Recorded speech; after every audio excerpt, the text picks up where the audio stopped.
Now, much of the UK is seeing another heatwave approaching. There are new warnings about wildfires and hosepipe bans. There are also questions then more broadly about whether the United Kingdom is prepared for the effects of climate change. Well, the government's high-level climate action champion, Nigel Topping, joins me now from Totnes. Good to talk to you, Mr. Topping. So to that question, is the UK prepared for the effects of climate change? Well, judging by the events of this summer, the answer, I'm guessing, is not really. Correct. The world is not ready. We haven't done anything like enough to reduce emissions to get to zero, which is the only goal and beyond. And we also haven't done enough to adapt. Whether it's floods that we're seeing in Kentucky or wildfires, as you say, around the Mediterranean, or the heat wave that we're experiencing here that the infrastructure is not prepared for, the whole world has not done enough to cope with the climate change that is already coming, let alone that which will come if we don't get to zero very quickly.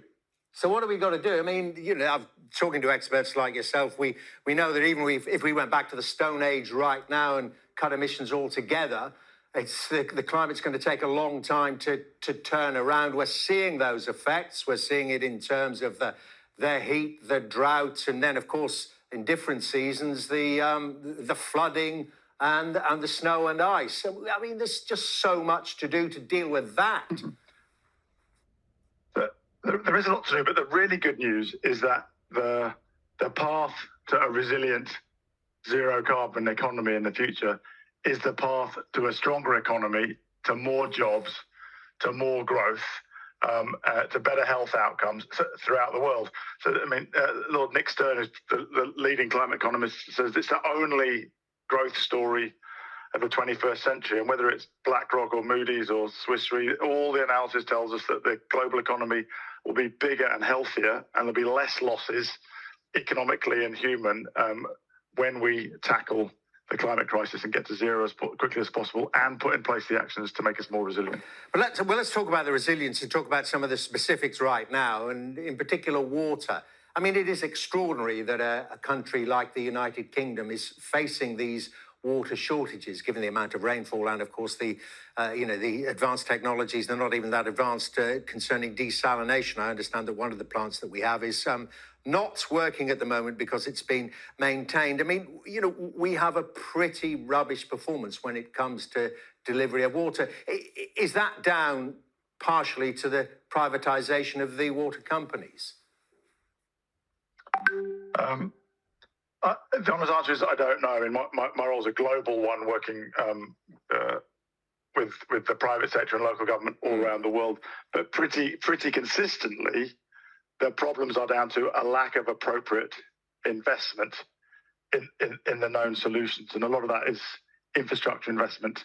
And as you described, it's both to protect us from extremes of too much water, like we've seen in Kentucky just recently, and from extremes of not enough water, like we're seeing around the world now.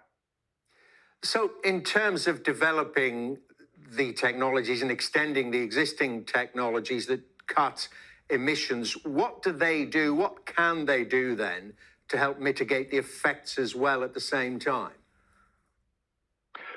Well, the good news is that we know what to do. For every single emitting sector in the world, we have a pathway to get to zero, and we're starting to speed up the reduction of costs. We've already seen it in renewables, costs coming down like 90% in solar, and fast in wind and batteries, which allows us to ramp up the volume of deployment. So now we're seeing it in other areas like electric vehicles and green hydrogen and green steel.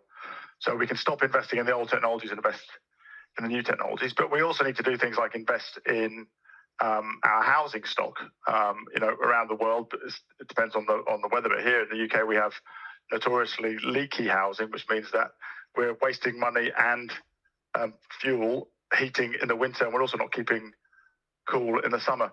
One of the really good bits of news is that about a quarter of the problem, about a third of the solutions come from nature, which can both protect us more by the way that it interacts with the water cycle, and mangroves, for example, protect coastal villages from floods, but also sequester a lot of carbon. So in that case, the same solutions reduce emissions as create more resiliency. Mr. Topping, great talking to you. Thank you very much indeed.